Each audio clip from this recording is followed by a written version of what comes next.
नमस्कार दोस्तों, विकास एनालिसिस में आप सभी का स्वागत है। और दोस्तों, हमने स्वयं के पर्यावरण को समझना टॉपिक को शुरू किया था, जिसमें दोस्तों हमने आपको पर्यावरण क्या है, पर्यावरण के घटक के बारे में पढ़ा दिया था। आज जो है दोस्तों, हम पर्यावरण के घटक की अंतःक्रियाओं के बारे में पढ़ेंगे। तो चलिए दोस्तों शुरू करते हैं।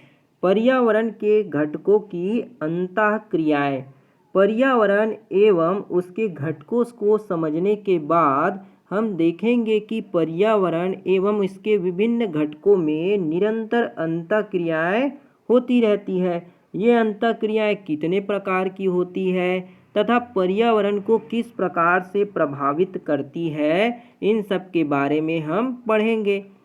मानव सहित सभी सजीव प्राणी, मानव सहित जितने भी सजीव प्राणी अपने पर्यावरण पर निर्भर करते हैं। वे पर्यावरण का हिस्सा भी हैं, उस पर असर भी डालते हैं। वे पर्यावरण के हिस्सा भी हैं और उस पर क्या डालते हैं, अपना प्रभाव भी डालते हैं। और पर्यावरण के अन्य हिस्से उनसे अंतःक्रिया भी करते हैं। इस दौरान अपने अस्तित्व को बनाए रखने के लिए उन्हें अपने को कुछ हद तक पर्यावरण के अनुरूप ढालना पड़ता है। पर्यावरण के घटकों के साथ सजीव प्राणियों की निरंतर अंतःक्रियाओं के फलस्वरूप पर्यावरण में कुछ परिवर्तन आते हैं और दीर्घकालीन में कुछ परिवर्तन प्राणियों में भी आ जाते हैं।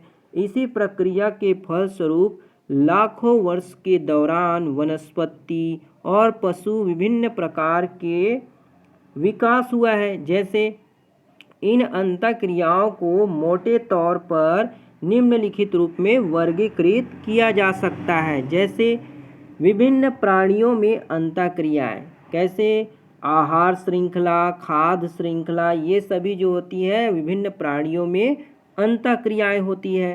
प्राकृतिक पर्यावरण के सजीव निर्जीव घटकों के बीच अंतःक्रिया, जो प्राकृतिक पर्यावरण में सजीव मतलब जिनमें जान होती है, जो जिंदा है, और जो निर्जीव जिनमें जान ही नहीं होती, उनके बीच परस्पर अंतःक्रियाएं, जैसे जैव भौतिकीय, भूजल चक्र, भूमि और जल चक्र, मृदा, मौसम, चट्टाने, ये सभी क्या है, सजीव और निर्जीव घटकों के बीच अंतःक्रियाएं होती है। इनमें से बहुत सी अंतःक्रियाएं बहुत वर्ष अंतराल में धीमी गति से परिवर्तन लाती है और ऐसे परिवर्तन प्रायः अलक्षित रह जाते हैं, मतलब लक्षित नहीं होते, परंतु मानव के हस्तक्षेप से बहुधा प्रबल परिवर्तन आते हैं। मनुष्य के हस्तक्षेप करने से इसमें बहुत परिवर्तन देखने को मिलते हैं, अर्थात थोड़ी सी अवधि में भी भारी परिवर्तन हो जाते हैं। आइए इस बात को हम एक उदाहरण की सहायता से समझते हैं। जैसे एक वर्षा प्रचुर वन, एक वर्षा वाला जो प्रचुर वन है, जहाँ जब सबसे ज़्यादा वर्षा होती है, जो स्थिर है और जिस पर मानव की गतिविधियों का कोई असर नहीं पड़ा है, में विभिन्न प्रकार के प्राणी रहते हैं। इनमें विभिन्न प्रकार के वृक्ष, छोटी और ऊंची झाड़ियाँ, बेलें, जड़ी बूटियाँ आदि हैं। इन वन के विभिन्न स्तरों में अलग अलग प्रकार के पशु रहते हैं।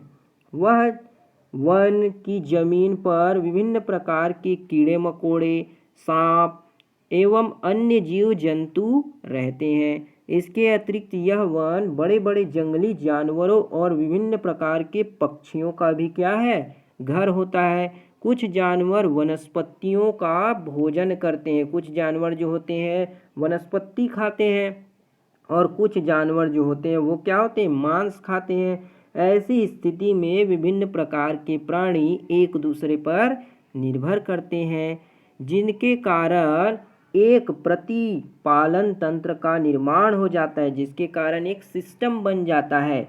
वन में प्रत्येक जंतु और पौधे का अपना स्थान होता है। उस क्षेत्र में रहने वाले जंतु की विभिन्न प्रजातियों की जनसंख्या में एक व्यापक संतुलन बना रहता है। इस प्रकार के वन में जब कभी कुछ पेड़ पौधे जैसे लंबे पेड़ों को काट दिया जाता है, तो बहुत से जंतुओं का निवास और भोजन के साधन छिन जाते हैं। मनुष्य अपनी आवश्यकता की पूर्ति करने के लिए जंगलों और पेड़ पौधों को काटते जा रहा है, जिसके कारण क्या है, जंतुओं जो है उनका निवास स्थान, उनके भोजन धीरे धीरे घटते जा रहे हैं और उनके लिए खतरा पैदा हो जाता है। परिणाम स्वरूप कुछ जंतु नए इलाकों की ओर क्या करने लगते हैं, पलायन करने लगते हैं, मतलब उस इलाके में जाने लगते हैं। परंतु कुछ वहीं ही बने रहते हैं, जिनमें से कुछ की मृत्यु को भी हो जाती है। पेड़ की अंधाधुंध कटाई, जानवरों की निर्मम शिकार, पर्यावरण में मानव के हस्तक्षेप के अन्य सभी क्या है, उदाहरण हैं, जिनके कारण पर्यावरण का संतुलन बिगड़ रहा है। वनों की कटाई करने से इन सब के कारण पर्यावरण का संतुलन बिगड़ रहा है। वन के उपयुक्त उदाहरण में हमने जाना कि स्वयं संचालित एवं स्वपलित पर्यावरण के विभिन्न प्रकार की सूक्ष्म अंतःक्रियाएं होती है। सूक्ष्म अंतःक्रियाएं मतलब एक दूसरे से जुड़े हुए होते हैं और वह सदा संतुलन बनाए रखती है, संतुलित बना रहता है। आइए अब जाने कि मानवीय पर्यावरण में किस प्रकार की अंतःक्रियाएं होती है। पर्यावरण के सामाजिक एवं सांस्कृतिक घटकों में होने वाली अंतःक्रियाएं अपेक्षाकृत जटिल होती है, अर्थात मानव और जो पर्यावरण के सामाजिक, पर्यावरण, सांस्कृतिक घटकों में जो अंतःक्रियाएं होती है वो बहुत ही क्या होती है, जटिल, कॉम्प्लेक्स होती है।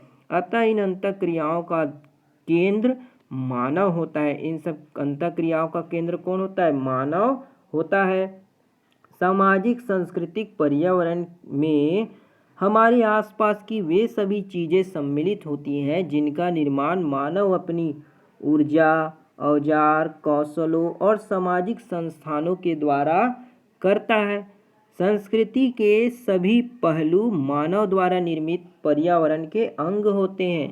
पृथ्वी के विभिन्न भागों में अलग अलग स्थितियों के कारण विभिन्न समुदाय की संस्कृतियाँ, सांस्कृतिक गतिविधियाँ अलग अलग होती है। हर समाज की अपनी अलग अलग संस्कृति और गतिविधियाँ होती हैं। उदाहरण के लिए भोजन की आदतें, मकानों के प्रकार, वस्त्र, सामाजिक कुरीतियाँ, धर्म, व्यवसाय, अन्य सामाजिक गतिविधियाँ अलग अलग स्थानों पर अलग अलग होती है। प्रत्येक समुदाय की कुछ विशिष्ट रीतियाँ और तरीके होते हैं जो उनकी विशिष्ट पहचान बनते हैं। इनमें खान पान, पहनावा, भाषा बोली, रहन सहन, रीति रिवाज, तीज त्योहार, शिक्षा एवं व्यवसाय, ये सभी गतिविधियां सम्मिलित होती है और सभी की अपनी अलग अलग रीति रिवाज, परंपराएं, भाषा बोली रहती हैं। तो इस तरह से सामाजिक पर्यावरण में अंतःक्रियाएं होती है। तो ये थी दोस्तों आज की आपकी पर्यावरण के जो घटक है उनके अंतःक्रियाएं किस तरह से होती है। तो आज की इस वीडियो में बस इतना ही दोस्तों।